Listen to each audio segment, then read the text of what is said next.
నమస్తే, welcome to Suman TV. నేను విష్ణు. ప్రస్తుతంతో పాటు ప్రముఖ stock market analyst GV Satyanarayana గారు ఉన్నారు. వారితో మాట్లాడదాం. సార్ నమస్తే. సార్ నమస్తే. సార్ సత్యనారాయణ గారు, ఈ వారం ఎక్స్పైరీ కాంట్రాక్ట్లకు సంబంధించి కూడా ఒక ఆర్టికల్ రావడం జరిగింది. వాళ్ళన్ని దినపత్రికలు కూడా ఇచ్చారు. లాట్ పరిమాణం విలువ 4 రెట్ల వరకు పెంపు, F&O విభాగంపై సెబీ ప్రతిపాదనలు, చిన్న మదుపర్ల ప్రాతినిధ్యాన్ని తగ్గించేందుకే అంటూ కూడా వారం ఎక్స్పైరీ కాంట్రాక్ట్ల తగ్గింపు అనే ఆర్టికల్ గురించి కొంచెం డీటెయిల్డ్గా మీ అనాలిసిస్ తెలియజేయగలరు? ఓకే, ఇది F&Oలో ఒక కంటెంట్, F&Oలో ఒక కాన్సెప్ట్.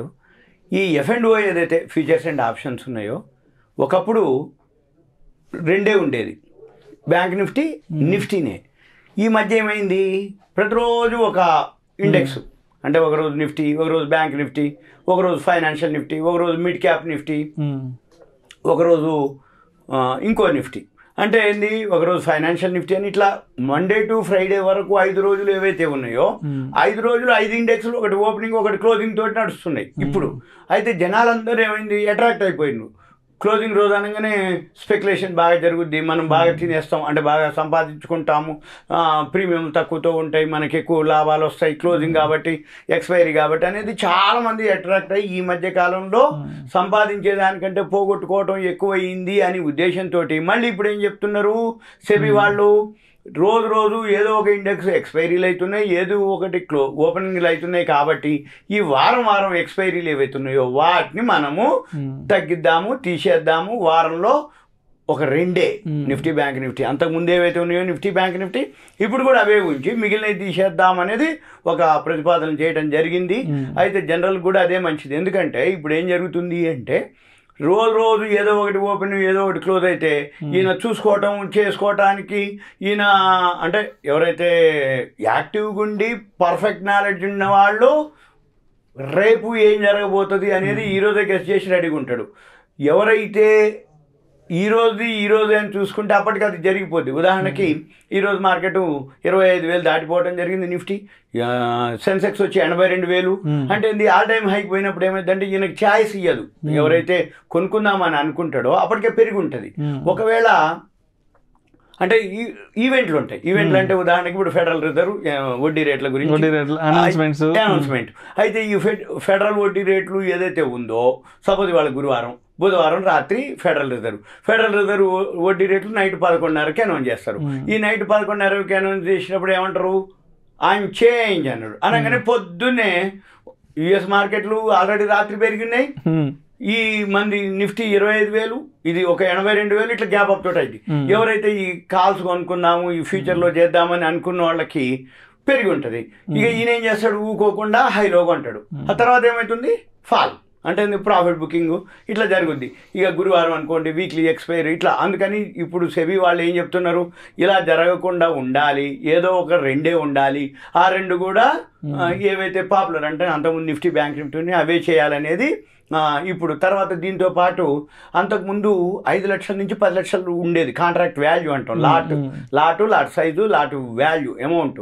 ఆ అమౌంట్ కూడా ఇప్పుడు ఏంటిది, ఈ చిన్న ఇన్వెస్టర్లు దూరంగా పెట్టడం కోసం, ఈ చిన్న ఇన్వెస్టర్లు నాలెడ్జ్ లేకుండా ఈ కాల్స్ పుట్స్ కొనటం, లాస్ అవ్వటం ఎక్కువైపోతున్నారు. సంపాదించేదానికంటే పోగొట్టుకునే వాళ్ళు ఎక్కువైనరు. 190 మంది పోతున్నాయి. కాబట్టి వీళ్ళని దూరంగా పెట్టడం అంటే కాని పని. అంటే వీళ్ళు వద్దంటే ఊకోవట్లేరు. కాబట్టి ఏం చేయాలి, ఈ అమౌంట్ 5 నుంచి 10 లక్షల్ని 15 నుంచి 20 లక్షలకి అమౌంట్ని పెంచే ప్లాన్. మళ్ళీ నెక్స్ట్ ఏం చేయాలి, ఇదే 15 నుంచి 20 లక్షల నుంచి పెంచి మళ్ళీ ఇంకొక, ఇది ఫస్ట్ విడత అనమాట. మళ్ళీ కొన్నాళ్ళు అయిపోయినాక ఇది కనుక బాగా ప్లాన్ చేస్తే మళ్ళీ అదే అమౌంట్ని 20 నుంచి 30 లక్షలకి. అంటే చిన్న వాళ్ళు దూరంగా ఉండాలి, F&O చేయొద్దు. చిన్న వాళ్ళు, ఎవరైతే పెద్ద మొత్తం పెట్టగలిగిన వాళ్ళు, high net worth individuals, mutual funds, వాళ్ళే చేయాలనే ఉద్దేశం సెబీ అనమాట. అది ప్రతిపాదించడం జరిగింది. అది తర్వాత ఈ ఆప్షన్స్ అంటే కాల్ ఆప్షన్, పుట్ ఆప్షన్, ఈ ఆప్షన్స్ ఎవరైతే కొనుక్కుంటారో ఆ ప్రీమియంకు సంబంధించి అది కూడా మొత్తం ముందుగానే వసూలు చేయాలనేది ఒకటి. రెండోది ఈ ఫార్ అవే కాంట్రాక్ట్స్ అంటారు, స్ట్రైక్ ప్రైస్ అంటారు అనమాట. ఈ స్ట్రైక్ ప్రైస్లో ఏమవుతుందంటే ఈ నిఫ్టీలు కానీ బ్యాంక్ నిఫ్టీలు కానీ బ్యాంక్ కానీ చాలా దూరంగా ఉన్నాయి ఉంటాయి అనమాట. అలా ఉండకుండా కొన్ని కాంట్రాక్ట్లే ఉంచాలనేది, అంటే మరీ ఎక్కువ ఉంచకుండా స్ట్రైక్ ప్రైస్ని, అంటే ఎక్కువ ఉంచడం ఏమవుతుంది రూపాయి 2 రూపాయలు అని చెప్పేసి చాలామంది తక్కువలో ఉన్నాయి కొనుక్కుంటారు. ఎప్పుడైనా కానీ ఆ రూపాయి 2 రూపాయలు తక్కువలో ఉన్నాయి కొనుక్కుంటారు, కానీ చివరికి అవన్నీ కూడా జీరోలు అయిపోతాయి అనమాట. అలా ఉండకుండా ఉండటం కోసం అంటే ఆ స్ట్రైక్ ప్రైసులు కూడా ఎక్కువ లేకుండా కుదించడం అనమాట. అంటే తక్కువ ఉన్నాయి అనుకోండి, అప్పుడు ఆ ఉన్న వాటిల్లోనే ట్రేడ్ చేస్తారు. ఇప్పుడు ఏమవుతుందంటే ఈ స్ట్రైక్ ప్రైసులు ఎన్నో చాలా అంటే ఎక్కువ ఉండటం వలన ఈ ప్రీమియం ఏదైతే call option put option premium రూపాయి 2 రూపాయలు 3 రూపాయలు ఉంటుంది. కానీ వీళ్ళు ఏం చేస్తారు, చీప్లో ఉందని చెప్పేసి ఎక్కువ శాతం మామూలు ఇన్వెస్టర్ దానికి అట్రాక్ట్ అవుతాడు. అది తగ్గించడం కోసం దాన్ని కూడా చేసే ప్లాన్లో ఉన్నారు. ఏది స్ట్రైక్ ప్రైసుల్ని ఎక్కువ లేకుండా కుదించడం కోసం. ఇక వీటితో పాటు ఆల్రెడీ ఇప్పుడు అంతకుముందు కూడా ఇట్లా నష్టపోతున్నారు డెరివేటివ్స్లో అని చెప్పటం, దీనికంటే ముందు ఇంకో ఒకరోజు ముందు నిన్న జరిగింది ఏమని, మన సెబీ చైర్మన్ మాధవి పుర్బిచూర్ గారు కూడా ఇట్లా నష్టపోతున్నారు ఇన్వెస్టర్లు, ఇట్లా నష్టపోకుండా ఉండాలి అంటే F&O చేయొద్దు, నాలెడ్జ్ ఉండే చెయ్యండి అనే విధంగా చెప్పడం కూడా జరిగింది.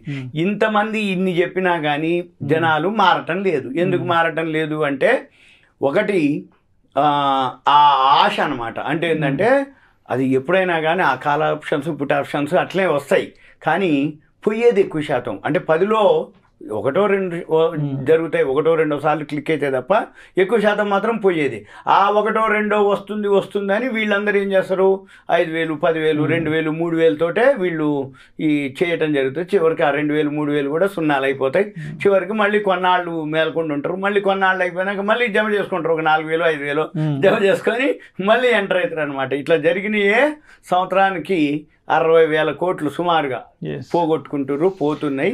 అందుకని పోగొట్టుకోవద్దు అనే ఉద్దేశంతో ఇవన్నీ మనం చెప్పేది కూడా ఇదే బాబు, అవేర్నెస్ నాలెడ్జ్ లేకుండా చేయొద్దు, అవగాహనతో చేయండి.